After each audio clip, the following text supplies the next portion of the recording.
아멘. 오늘 우리에게 주시는 하나님의 말씀은 창세기 42장 1절로부터 17절까지의 말씀입니다. 그 중에서 8절까지의 말씀을 교독하시겠습니다. 제가 먼저 읽습니다. 그때에 야곱이 애굽에 곡식이 있음을 보고 아들들에게 이르되 너희는 어찌하여 서로 바라보고만 있느냐.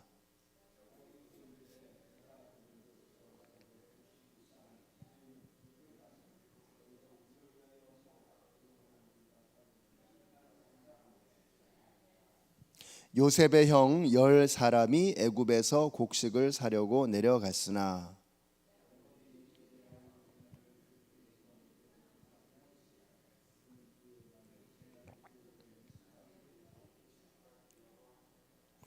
이스라엘의 아들들이 양식 사러 간 자 중에 있으니 가나안 땅에 기근이 있음이라.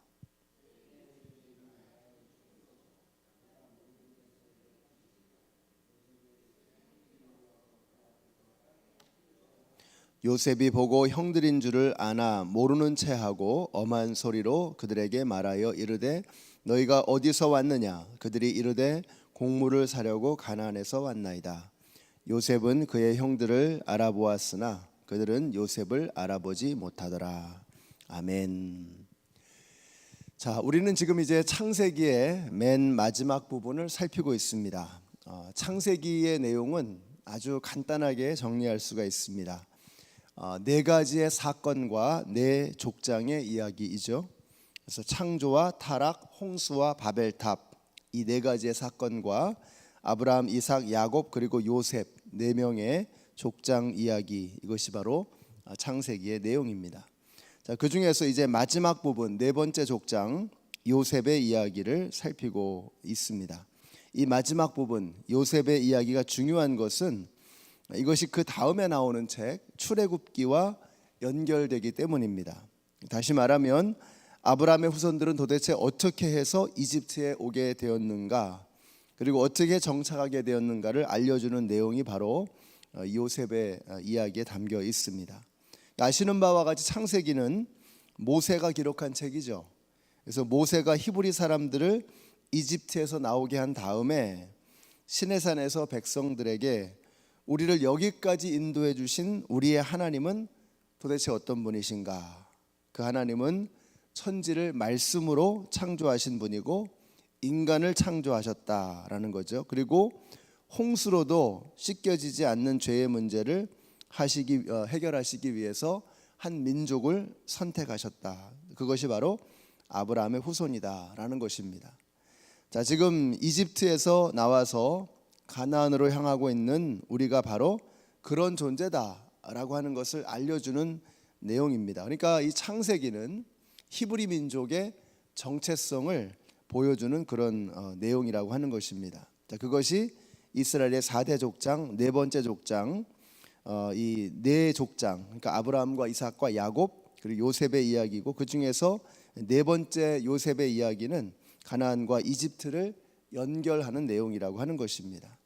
자, 그 중에서 오늘 말씀은 이제 이집트로 팔려간 요셉과 요셉의 동생 베냐민을 제외한 이 10명의 형들을 요셉이 형들을 만나게 되는 이제 그런 장면입니다. 자, 그러기 위해서 어떤 일이 일어나는가? 온 땅에 기근이 덮쳤다는 것입니다. 오늘 본문이 이제 이렇게 시작하죠. 그때에 야곱이 애굽에 곡식이 있음을 보고 아들들에게 이르되 너희는 어찌하여 서로 바라보고만 있느냐. 애굽에는 먹을 것이 있다고 하니까 뭐라도 해봐야 되지 않겠느냐라고 하는 그런 내용입니다. 우리가 여기서 그냥 굶어 죽을 수는 없지 않느냐. 자, 그래서 지푸라기라도 잡는 심정으로 형들을 이제 이 자식들을 보내는 것이죠. 다행히 이집트는 요셉이 꿈을 해몽해서 기근을 이길 만한 충분한 식량을 비축해 둔 상태입니다. 자, 그것이 41장까지의 말씀이죠.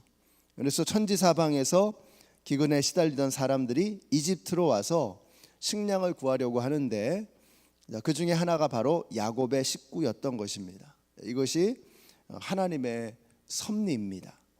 요셉의 삶을 보면 재앙의 연속이었죠. 자, 그러나 하나님께서는 그런 모든 재앙들을 통해서 요셉을 애굽의 총리로 만드셨습니다. 그리고 그 모든 일들을 통해서 아브라함의 가족들을 이집트로 들어오게 했던 것이죠. 이것이 오늘 우리가 함께 나누고 싶은 말씀의 내용입니다. 우리가 믿음으로 산다는 것은 어떤 것인가? 한 걸음 한 걸음을 그날 하루하루의 삶을 한 걸음 한 걸음 걸어가듯이 나아가는 것이다 라고 하는 것입니다.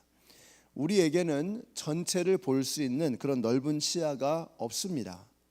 성경에 나오는 모든 위대한 믿음의 선배들도 마찬가지였습니다. 그들은 한 치 앞을 내다볼 수 없는 그런 사람들이었죠. 그래서 그들이 했던 일이 뭐냐? 하나님께서 인도하시는 대로 한 걸음 한 걸음을 믿음으로 걸어갔던 것입니다. 우리가 믿음으로 살아간다라고 하는 것은 바로 그런 것이죠. 전체를 알 수는 없지만, 모든 것을 다 알 수는 없지만, 우리에게 주어져 있는 한 걸음 한 걸음을 믿음으로 살아가는 것, 이것이 바로 성도의 삶이라고 하는 것입니다. 저는 오늘 우리 성도님들에게도 이와 같은 믿음의 자세가 있게 되시기를 바랍니다. 우리가 전체를 볼 수 없습니다. 다 알 수도 없습니다. 그래서 모르니까 안 하겠다 하면 우리는 아무것도 될 수 없는 그런 존재가 되고 맙니다. 그런데 아브라함이 그랬던 것처럼, 이삭이 그랬던 것처럼, 야곱과 요셉이 그랬던 것처럼 우리는 그저 한 걸음 한 걸음을 걸어가는 것입니다. 이것이 믿음입니다. 이제 형들이 애굽에 이르렀습니다. 그때 형들은 요셉을 알아볼리 만무했습니다. 상상도 하지 못했겠죠. 그러나 요셉은 형들을 대번에 알아봤습니다. 그래서 7절에서 이렇게 말씀하죠. 요셉이 보고 형들인 줄을 아나 모르는 채 하고 라고 했습니다. 일종의 복선이 깔리고 있는 거죠. 앞으로 뭔가 일이 복잡하게 전개될 것이구나 하는 것을 느끼게 합니다. 자, 알아봤으니 당장 아는 채 하면 될 텐데 그렇게 하지 않습니다. 우리는 다는 알 수 없지만 요셉에게는 그렇게 하는 분명한 이유가 있었던 거죠. 9절에 보세요. 요셉이 그들에 대하여 꾼 꿈을 생각하고 라고 했습니다. 그러니까 요셉이 어렸을 때 봤던 그 꿈과 관계가 있구나 하는 것을 우리가 짐작할 수 있겠죠. 그 꿈의 내용인즉 이랬죠. 곡식단들이 요셉에게 고개를 숙이는 꿈, 하늘의 해와 달과 별들이 모두 요셉에게 절하는 꿈이었습니다. 자, 이 꿈을 생각하고서 요셉이 이를 꾸미는 것입니다. 내용인즉슨 요셉은 형들을 스파이라고 몰아붙였고 형들은 아니라고 항변하는 것입니다. 결론은 나중에 나오지만, 자, 그렇게 해서 결국은 어떻게 돼요? 야곱과 베냐민과 10명의 형제들과 모든 칙솔들이 전부 다 애굽으로 들어오게 되었던 것입니다. 그러니까 요셉이 이 모든 상황을 다 생각했겠죠. 사랑하는 성도 여러분, 하나님께서는 저와 여러분에게 오늘도 새로운 하루를 주셨습니다. 완전 브랜뉴 데이죠. 우리가 우리의 인생에 일어날 모든 일들을 다 알 수는 없습니다. 우리는 한 걸음 한 걸음을 걸어가는 것입니다. 한 걸음 한 걸음을 걸어가면서도 이 걸음을 담대하게 내딛기 위해서는 우리에게 필요한 것이 있습니다. 믿음으로 살아가는 것입니다. 자, 우리가 두려워해야 될 이유가 없습니다. 우리가 걱정하고 염려할 것이 없습니다. 우리가 의지하며 따라가는 분이 선하시고 전지하시며 전능하시고 아들을 내어주실 만큼 저와 여러분을 사랑하십니다. 우리가 이 믿음이 있다면 우리가 전체를 알 수 없어도, 전부를 다 볼 수 없어도 우리는 하루하루를 담대하게 기쁨으로 감사함으로 살아갈 수 있는 것입니다. 요셉의 삶이 하루 앞을 내다볼 수 없는 삶이었지만 그의 삶을 돌아보면 정말 깜깜하지 않습니까? 도대체 우리가 요셉의 입장에서 본다 그러면 내일 어떻게 될지를 알 수 없는 그런 요동치는 삶이었던 것이죠. 자, 그래서 요셉의 하루를, 그는 자신의 삶을 하루도 내다볼 수 없었지만 그가 하루하루 믿음으로 살아가게 되었을 때 하나님께서 그를 가장 좋은 길로 인도해 주셨던 것입니다. 마찬가지로 오늘 주님께서 저와 여러분을 인도하시는데 우리를 가장 좋은 길로 인도하실 줄로 믿습니다. 우리가 이걸 믿는 믿음이 우리 성도들에게 필요한 것입니다. 하나님은 우리를 가장 좋은 길로 인도하신다. 그게 내 구미에 안 맞을 수 있습니다. 내가 원하는 길이 아닐 수도 있습니다. 그러나 우리가 믿는 게 뭐예요?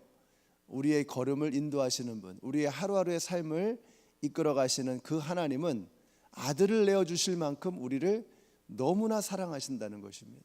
그러니까 이게 믿어지면 나머지 우리에게 생겨나는 것들은 우리가 얼마든지 감당할 수 있고, 감당할 수 없다면 피할 길을 열어주실 줄로 믿습니다. 오늘 여러분을 인도하시는데 가장 좋은 길로 인도하신 그 하나님, 그 하나님을 믿기를 바라는 것입니다. 신실하신 하나님의 약속을 믿고 오늘도 두려움 없이 담대하게 믿음으로 승리하며 살아가시는 우리 모든 성도님들이 되시기를 우리 예수님의 이름으로 축원합니다. 기도하겠습니다.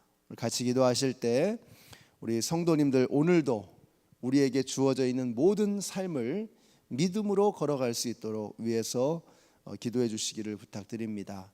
어떤 사람은 굉장히 힘들고 어려운 사망의 음침한 골짜기를 걸어가고 있는 분도 계시고, 또 모처럼 편안한 시간을 갖고 계신 분도 계시고, 그래서 우리가 편안해도 방심하지 말아야 하며 힘들고 어려워도 낙심하지 말아야 합니다. 여러분, 우리 기도하실 때 하나님 오늘 저에게 주신 이 삶을 힘차게 멋지게 걸어가게 하여 주시옵소서. 질병으로 어려움 당하시는 여러 성도님들 계십니다. 그 성도님들도 하루의 삶을 감당해 내시도록 위해서 기도해 주시고, 오늘도 이제 네팔 단기 선교가 본격적으로 시작이 됩니다. 어제 네팔에 잘 도착했고요. 이제 사역지로 이동을 하고 있는 중입니다. 위해서 기도해 주시고 하나님께서 그 사역을 잘 감당할 수 있도록 우리 네팔 단기 선교 팀을 위해서 같이 기도하시겠습니다. 아버지 하나님 감사합니다. 저희들을 사랑하셔서 저희들의 삶 속에 늘 동행하여 주시는 아버지 하나님 감사합니다. 오늘도 우리 모든 성도님들 각자의 삶 속에 주어진 그